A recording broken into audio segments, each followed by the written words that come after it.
Down syndrome. Down syndrome हा एक जन्मजात आजार आहे. हा आजार झालेल्या बाळाला मतिमंदत्व येतं.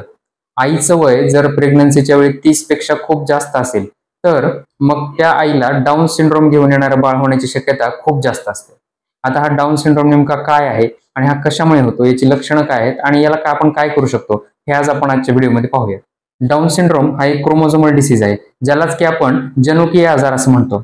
जनरली आपण सर्व माणसांमध्ये जनुकांच्या किंवा गुणसूत्रांच्या या 23 जोड्या असतात. म्हणजे एकूण 23 × 2 म्हणजे 46 जनुक किंवा गुणसूत्र असतात. तर आता डाऊन सिंड्रोमच्या बाळामध्ये काय झालेलं असतं की 21 नंबरचा जो क्रोमोझोम्स आहे, म्हणजेच गुणसूत्रांची जोडी आहे, त्यात 2 गुणसूत्रांची येण्याच्या ऐवजी 3 गुणसूत्र असतात.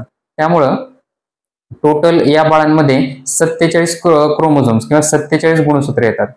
म्हणजेच इन शॉर्ट की जर 21 नंबरच्या गुणसूत्रांच्या जोडीमध्ये एक गुणसूत्र एक्स्ट्रा आलं, तर मग अशा व्यक्तीला डाऊन सिंड्रोम जन्मापासून होतो. सर्वात महत्वाचा रिस्क फॅक्टर म्हणजे मॅटर्नल एज, म्हणजे प्रेग्नन्सीच्या वेळी आईचं वय. वडिलांचं वय काही मॅटर करत नाही. वडिलांचं वय किती जरी असलं तरी त्यांच्या बाळाला डाऊन सिंड्रोम होईल की नाही याच्यामध्ये वडिलांच्या वयाचा वाटा काही नाही. पण आईचं वय हा फार मोठा रिस्क फॅक्टर आहे. आईचं वय 30 पेक्षा जितकं जास्त असेल तितकं त्यांच्या बाळाला डाऊन सिंड्रोम होण्याची शक्यता खूप जास्त वाढते. जनरली 30 पेक्षा जर कमी आईचं वय असेल तर हजारातून एखाद्या बाळाला डाऊन सिंड्रोम होऊ शकतो. ज्यांचं वय 35 पर्यंत आहे आईचं वय, तर अशा वेळी डाऊन सिंड्रोम होण्याची शक्यता 350 मध्ये एखादं बाळ इतकी वाढते. आणि जर 40 किंवा 40 पेक्षा जास्त आईचं वय असेल तर डाऊन सिंड्रोम होण्याची शक्यता ही 100तून एखादं बाळ असे इतकी जास्त वाढते. यावरून तुमच्या लक्षात येईल की आईचं वय 30 पेक्षा जितकं जास्त असेल प्रेग्नन्सीच्या वेळी, तितकं त्यांच्या बाळाला डाऊन सिंड्रोम हा जनुकीय आजार होण्याची शक्यता तेवढ्या प्रमाणात वाढते. दुसरा महत्वाचा फॅक्टर आहे कन्सॅन्ग्युइनस मॅरेजेस, म्हणजेच नात्यामध्ये लग्न.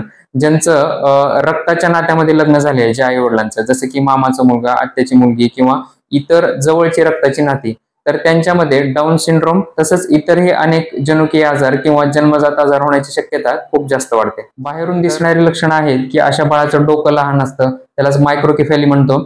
त्याचप्रमाणे अशा बाळाचं ब्रॅकिकेफेली असते, म्हणजेच मागचा भाग जो आहे तो चपटा असतो. त्यानंतर डोळे अपवर्ड स्लॅन्टिंग असतात, म्हणजे डोळे तिरके असतात. त्यानंतर 2 डोळ्यामधला गॅप जास्त असतो. डोळ्याच्या मधल्या भागावर एखादा त्वचेचा पडदा येऊ शकतो. कानाजवळ आलो आपण तर कानामध्ये बहिरेपणा असू शकतो.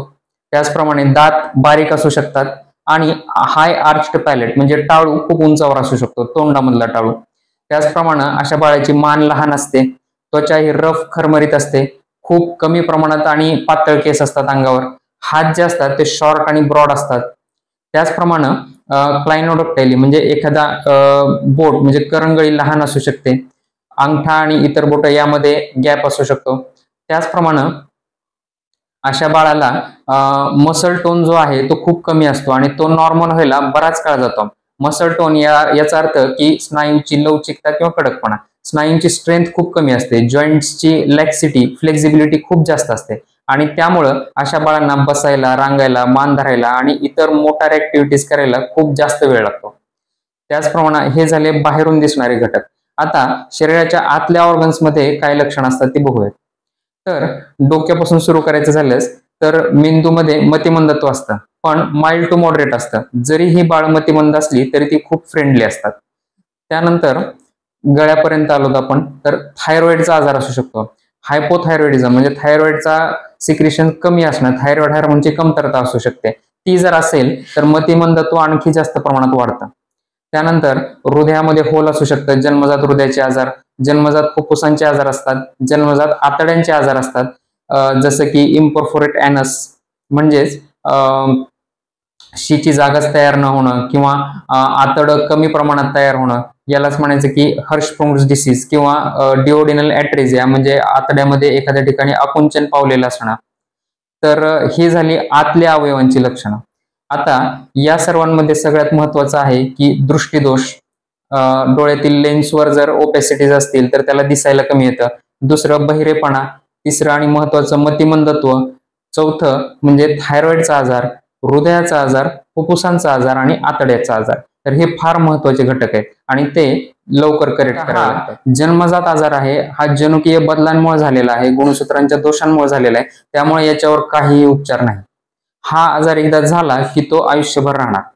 त्या बाळाला दुरुस्त परत नॉर्मल करता येत नाही. पण या आजाराची जी काही लक्षणं आहेत त्या लक्षणांवर उपचार करता येतो. जसं की बहिरेपणा असेल तर मग अशा बाळाला श्रवण यंत्र बसवता येतं. त्यानंतर दृष्टीदोष असेल तर मग त्या दृष्टीदोषाचा उपचार करता येतो.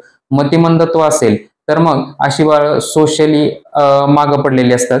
त्याचप्रमाणे जरी मतिमंद असले तरी हे बाळ फ्रेंडली असतात. Mild to moderate mental retardation असतं.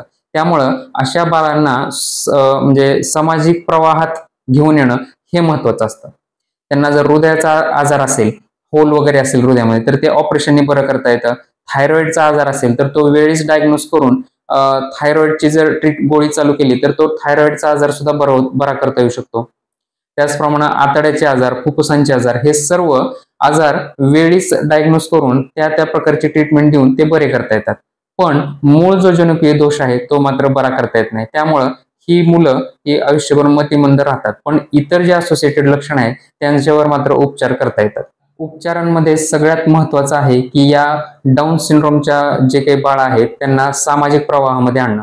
यासाठी सर्वात महत्वाचं आहे की कुटुंबाने त्यांना ऍक्सेप्ट केलं पाहिजे, त्यांचा स्वीकार केला पाहिजे. जर कुटुंबाने स्वीकार केला तरच मग समाज त्यांना स्वीकारेल.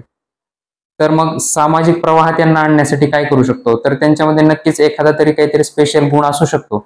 जसं की काही म्युझिकची आवड असेल, काहींना पोहता येईल, काही इतर एखाद्या ड्रॉइंग किंवा इतर कलेमध्ये ऍक्टिव्ह असतील, तर मग असे त्यांचे गुण ओळखून त्या गुणांना वाव दिला तर या बाळांना नक्कीच सामाजिक प्रवाहामध्ये आणता येऊ शकतं. कारण जसं मी पहिल्यांदा सांगितलं की हे सोशली फार फ्रेंडली असतात हे मुलं. त्यामुळं कुटुंबाने देखील त्यांना स्वीकारावं आणि समाजाने देखील अशा कुटुंबाला आणि अशा बाळांना सामाजिक प्रवाहामध्ये येण्यासाठी सहकार्य. बाळ डाऊन सिंड्रोमचा आहे तर पुढच्या प्रेग्नन्सीच्या वेळी डाऊन सिंड्रोम होऊ नये पुढच्या बाळाला, किंवा झाला तर तो वेळीच ओळखता यावा यासाठी काय करता येईल, तर जर एखाद्या आईवडिलांना डाऊन सिंड्रोम झालेलं बाळ आहे तर त्या आईवडिलांचा क्रोमोझोमल अनालिसिस नावाची तपासणी डॉक्टरांच्या सल्ल्याने करून घ्यावी.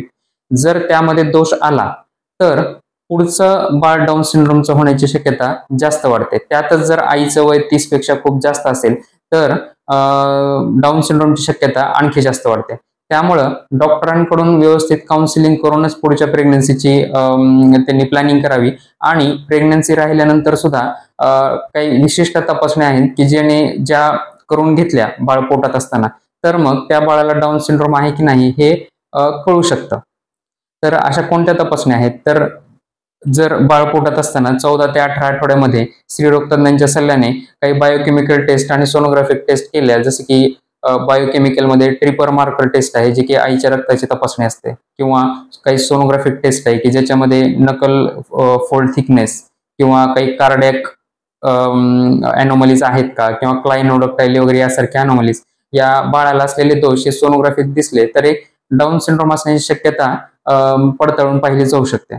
तर मग डॉक्टरांच्या सल्ल्याने या तपासण्या केल्या तर पुढच्या प्रेग्नन्सीचे बाळ डाऊन सिंड्रोमचं आहे की नॉर्मल हे वेळेत कळू शकतं. तर यासाठी तुमच्या डॉक्टरांचा सल्ला नक्की घ्या. अशाच प्रकारे तुमच्या बाळाच्या इतरही आजाराबद्दल किंवा बाळाच्या वाढीबद्दल, तुमच्या मनात असणाऱ्या बाळाच्या आरोग्याबद्दलच्या प्रश्नाबद्दल माहिती मिळवण्यासाठी माझं चॅनल डॉक्टर निखिल मुसळे नक्की लाईक करा, सबस्क्राईब करा आणि तुमचे काही सजेशन असतील तर कमेंट बॉक्समध्ये नक्की मेन्शन करा. धन्यवाद.